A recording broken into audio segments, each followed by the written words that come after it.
Hello दोस्तों, आप सभी का स्वागत है आपके अपने यूट्यूब चैनल देव मैथ क्लासेस में।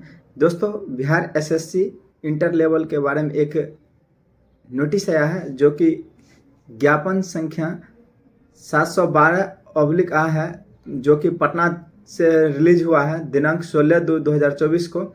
आयोग के आवश्यक सूचना ज्ञापन 231 दिनांक 15/1 के द्वारा विज्ञापन संख्या 2/2023 द्वितीय इंटर स्तरीय संयुक्त प्रतियोगिता परीक्षा हेतु ऑनलाइन आवेदन समर्पित करने वाले अभ्यर्थियों के ऑनलाइन आवेदन की त्रुटियों में सुधार एवं आरक्षण, शैक्षणिक, तकनीकी, वांछनीय योग्यता संबंधी तथा अन्य सभी प्रमाण पत्रों की मूल प्रति की स्कैन्ड कॉपी पीडीएफ के रूप में आयोग के वेबसाइट पर अपलोड करने हेतु दिनांक 18/1/2024 से 18/2/2024 तक तिथि निर्धारित की गई थी, जो कि एक महीना था। 18 जनवरी से लेकर 18 फरवरी तक निर्धारित की गई थी। कतिपय अभ्यर्थियों द्वारा गलत प्रमाण पत्र अपलोड हो जाने के परिप्रेक्ष्य में आयोग कार्यालय में अभ्यावेदन समर्पित करने हेतु प्रमाण पत्र अपलोड करने हेतु पुनः एक अवसर प्रदान किए जाने का अनुरोध किया गया।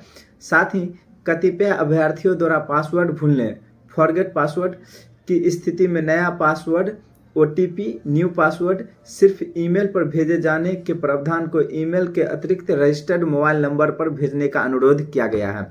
क्या हुआ है दोस्तों, जो सबसे पहले क्या हुआ, जो भी दोस्त अगर ओटीपी और मोबाइल का जो भूल गए हैं या पासवर्ड भूल गए हैं, तो उनको जो ओटीपी जाता है ईमेल पर जाता है, जिसमें बहुत सारे दोस्तों को क्या है, ईमेल आईडी चेंज हो गया है, या फिर बहुत सारा जो किन्हीं के दोस्त के मोबाइल पर ओटीपी आते ही नहीं, जो फॉर्म भरने में बहुत दिक्कत होती थी, जिसके कारण बिहार एसएससी ऑफिस में इसके संबंधी बहुत सारी कंप्लेन गया। तो इसके अतिरिक्त आप मोबाइल के साथ साथ अब क्या होगा, ईमेल के साथ साथ मोबाइल नंबर पर भी अब ओटीपी आएगा, वहाँ से भी सुधार हो सकता है। उसके बाद क्या है दोस्तों, एक नंबर क्या है, अभ्यर्थियों के अनुरोध एवं व्यापक हित में विज्ञापन संख्या 2/2023 द्वितीय इंटर स्तरीय संयुक्त प्रतियोगिता परीक्षा से संबंधित अभ्यर्थियों का पासवर्ड अभ्यर्थी के रजिस्टर्ड ईमेल के अतिरिक्त रजिस्टर्ड मोबाइल नंबर पर भी उपलब्ध करा दिया गया है। अभ्यर्थी उक्त दोनों ईमेल या मोबाइल नंबर में से किसी एक के माध्यम से पासवर्ड भूलने की स्थिति में नया पासवर्ड प्राप्त कर सकते हैं। साथ ही प्रमाण पत्र अपलोड करने का पुनः एक अंतिम अवसर दिया जाता है। अब अंतिम अवसर कब दिया जाता है वो देखते हैं दोस्तों। फिर दूसरा नंबर में क्या है, अभ्यर्थियों के व्यापक हित को देखते हुए ऑनलाइन आवेदन की त्रुटियों में सुधार एवं प्रमाण पत्र को अपलोड करने की अंतिम तिथि 18/2/2000 यानी कि 18 फरवरी 2024 के स्थान पर 18 मार्च 2024 तक विस्तारित की जाती है। ये हो गया दोस्तों 18 फरवरी जो लास्ट डेट था, अब वो 18 फरवरी ना रह के क्या हो गया है, 18 मार्च हो गया है की जाती है। अभ्यर्थियों को निर्देश दिया जाता है कि निर्धारित तिथि तक उक्त दोनों कार्य करना सुनिश्चित करें। इसके बाद समय सीमा का विस्तार नहीं किया जाएगा, यानी कि बता दिया गया है कि 18 फरवरी से आप जो त्रुटि हो रही थी तो आप उसको 18 मार्च किया गया। अगर 18 मार्च के जितना पहले हो सके तो कर ले, 18 मार्च तक कर लें। 18 मार्च के बाद समय सीमा नहीं बढ़ाई जाएगी। दूसरा है, तीसरा नंबर में क्या, निर्धारित तिथि तक के सभी प्रमाण पत्रों की मूल प्रति की स्कैन्ड कॉपी पीडीएफ के रूप में आयोग के वेबसाइट पर अपलोड नहीं करने पर उनका अभ्यर्थी प्रभावित किया जाएगा। यानी कि जो 18 मार्च तक जो भी दोस्त जो डॉक्यूमेंट उसमें मांग रहा है उसका अगर स्कैन्ड कॉपी पीडीएफ फॉर्म में अगर नहीं डालते हैं तो उनका क्या होगा, कैंडिडेचर रद्द समझा जाएगा। चौथा में, अभ्यर्थियों के ऑनलाइन आवेदन की त्रुटियों में सुधार एवं आरक्षण, शैक्षणिक, तकनीक, वांछनीय योग्यता संबंधी तथा अन्य सभी प्रमाण पत्रों की मूल प्रति की स्कैन्ड कॉपी पीडीएफ के रूप में आयोग के वेबसाइट पर अपलोड करने के प्रावधान को विज्ञापन का हिस्सा समझा जाए। तदनुसार इसे मूल विज्ञापन की अंतिम कंडिका के रूप में जोड़ा जाता है। क्या है दोस्तों, अगर ये स्कैन्ड कॉपी है जो ये परीक्षा फॉर्म का ही एक अंग माना जाता है, ऐसा बोला गया है।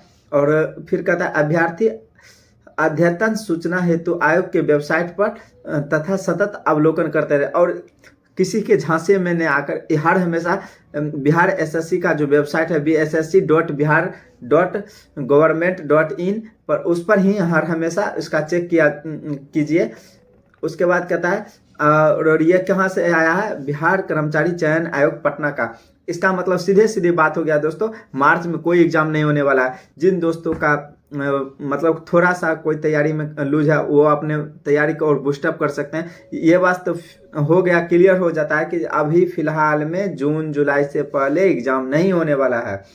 और आगे चुनाव को देखते हुए हमको तो लग रहा है ये अब अगस्त सितंबर से पहले ये एग्जाम होने ही वाला नहीं है। इसलिए जिनका बेसिक कमजोर है, इसमें जैसे 50 रीजनिंग पूछता है, 25 मैथ पूछता है, 25 साइंस पूछता है, तो 100 हो गया। और फिर उधर जीके जीएस की संख्या है, आराम से आप सिलेबस को कवर कर सकते हैं, आपके पास पर्याप्त समय है दोस्तों। लेकिन ये बात मत सोचिएगा कि जिसका तैयारी अभी नहीं है उसके लिए समय है, और कोई ये बात नहीं सोचिएगा कि हाँ अभी बहुत समय दे दिया है, अब ये कुछ दिन अपने पढ़ाई में ढिलाई कर देते, ऐसा कभी नहीं सोचिएगा। इससे क्या होगा, आपका तैयारी डाउन चला जाएगा और नीचे से जो अभी जो फिलहाल में जो फॉर्म भरे उनके लिए बूस्टअप टाइम मिलेगा और वो आगे बढ़ जाएंगे।